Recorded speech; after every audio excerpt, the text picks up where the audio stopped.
Hello guys, welcome back to my channel. We are back with another analysis series of the company. After a lot of research, we came up with one of the best dominant company in FMCG sector. So today we will have a detailed look about Ruchi Soya Limited, which is one of the part of Patanjali groups. So in this video, we will have a detailed look about the company business. We will have a detailed look about the key financial highlights of the company.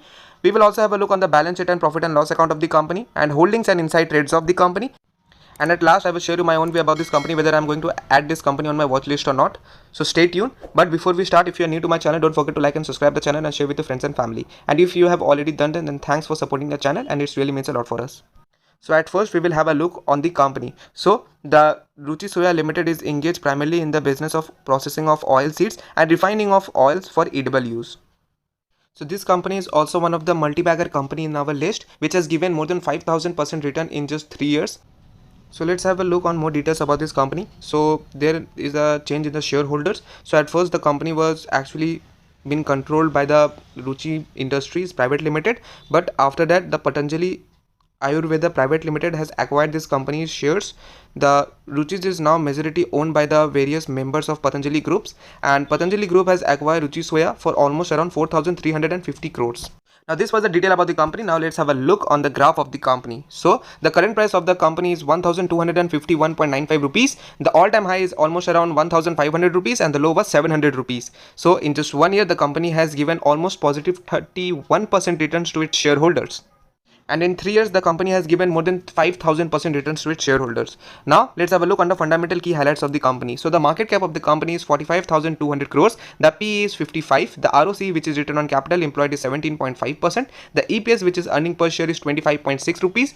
The book value is 257 rupees. The ROCE, which is return on equity, is 17.3%. The promoters holding is 80.8%. Whereas the dividend yield is 0.39%, the face value is 2 rupees, whereas the 5 years profit is 21.2%, the 5 years sales is 5.5%, and the 5 years return is almost 120%. Now let's see some of the main important competitor in this sector. So the Adani play a major role in the edible oil industries, followed by Patanjali Foods, and after that the Gujarat Ambuja Expense, and after that the Orgotech Foods. So this is the overall view about the company, and we have marked the Patanjali food so that it will be easier for you to understand with its competitors. So you can just pause the video and watch the different fundamental key highlights with its competitors, so that it will be easier to you to understand which company is good in this sector. So now let's have a look on the quarterly results of the company. So in quarterly results, the sales of the company has increases over time. That is, on September 2019 it was 3,102 crores, whereas in September 2022 it's almost around 8,514 crores. The operating profit of the company on September 2019 was 104 crores, which keep on increases, and in December 2021 it was around 420 crores, but right now in September 2022 it has decreases to 195 crores. The OPM, which is operating profit margin of the company, was around 2 to 3% at least in this company. Even the net profit of the company after deducting all the expenses and tax was around 82 crores in September 2019, whereas it was around 112 crores in September 2022.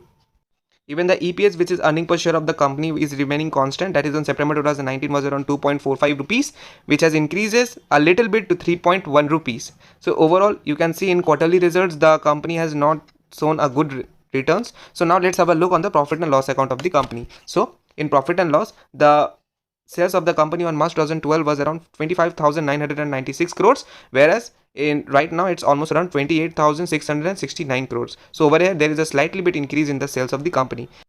Now let's have a look on the operating profit margin of the company. So in March 2012, the operating profit of the company was around 715 crores, which has increases to 1,413 crores as per today. The OPM, which is operating profit margin of the company, was around 3% on March 2012, which has increases to 5 to 6% as per today. The net profit after deducting from all the expenses and from all the taxes was around 122 crores in March 2012, whereas it was around 822 crores as on today.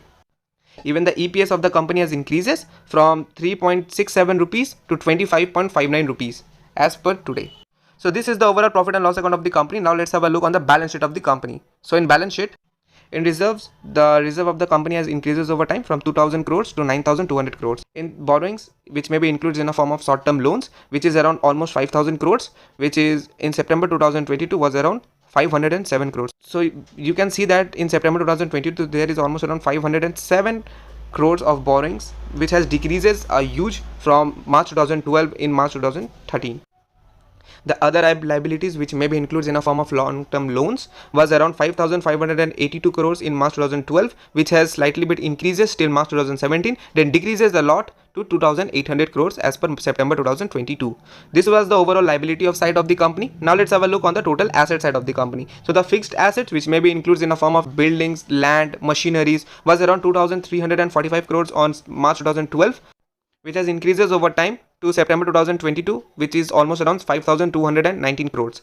The investment of the company has decreases from 211 crores to 43 crores. The other assets, which maybe includes in a form of debtors, inventory, was around 9,892 crores as per March 2012, which has been little bit decreases to 7,300 crores as per September 2022. So this is the overall balance sheet of the company. Now let's have a look on the cash flow of the company. So in cash flow, the net cash flow comes out after adding operating activities from investing activities and financial activities. So the net cash flow as per March 2011 was around 168 crores, which has increases to 330 crores as per March 2022. So this was the cash flow of the company, which is not keep on constant, which is just going up and downs. So now let's have a look on the important ratios of the company. So in ratios, the first one is debtors day, which has decreases from 49 days to 12 days as per today. So the debtors day ratio measures how quickly cash has been collected from debtors. The second one is inventory day, which also has decreases from 71 days to 52 days. So the inventory day ratio is the average time the company keeps its inventory before it is been sold. And at last, the cash conversion cycle, which has little bit increases from 33 days to 48 days. So the cash conversion cycle means that the number of days that a company takes to convert its investment in inventory and other resources into cash flow from sales. Even the ROC, which is return on capital employed of the company, has increases from 11% to 18% as per March 2022. So this was the detail about the main ratio of the company. Now let's have a look on the inside trade of the company. You can just pause the video and you can have a look that a lot of companies has just sell its shares in September, in November, and eventually in June 2021. So this is the recent year data. Now let's have a look on the pros and cons account of the company. So in pros, the company has reduced debt. The company is almost debt free. The company is expected to give good quarterly results. The company has delivered a good profit growth of 21.2% CAGR over the last 5 years. And in cons, the stock is almost trading around 5 times its book value. So now let's have a look on the holdings of the company. So in holdings, as per June 2022, the total promoters holding was around 80.82%.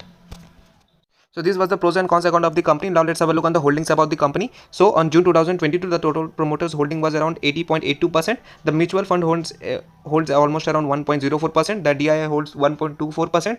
The FII holds 2.35%, whereas the retail zone 14.55%.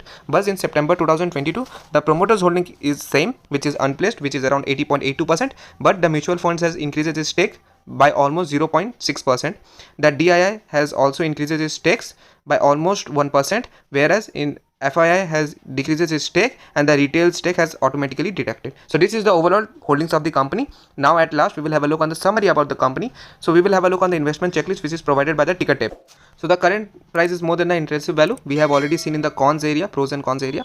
The dividend return is little bit low. The stock doesn't actually provides a good attractive dividend returns. It is a good time to consider as the stock is not an overbought zone and there is no ASM or GSM list or not the lots of promoters holding is placed. Now my own view about this company. So I personally think that the company is overall a good one. The company has just given a great returns to its shareholders in just 3 years, and this is quite a good company, as you have already seen that the profit and loss account of the company is good. Even the cash flow is good, but the company is just improving itself to be the best in the edible oil sector. So the company is actually just focusing on only on one area, that is on edible oil. And you have already seen that there are many negative side of the company in quarterly results. The quarterly results of the company is not good, but actually the annual returns of the company is good in profit and loss account. So this is overall the view. I am personally adding this company on my watch list, but only on nice price, just because you already have seen that investment checklist. The current price is more than the intrinsic value, and even in the pros and cons area. So in cons, there was one mentioned about the company that the company's share price is on overbought zone and trading almost 5 times its book value. So it's a little bit risky to invest right now, and even the PE of the company is very high. So you can just add this company when there will be a good one. So this is my view about this company. Tell me whether you are applying for this company or not. Or thank you so much for spending some time with us. We will back with another topic. Till then, bye and have a nice day. Bye bye.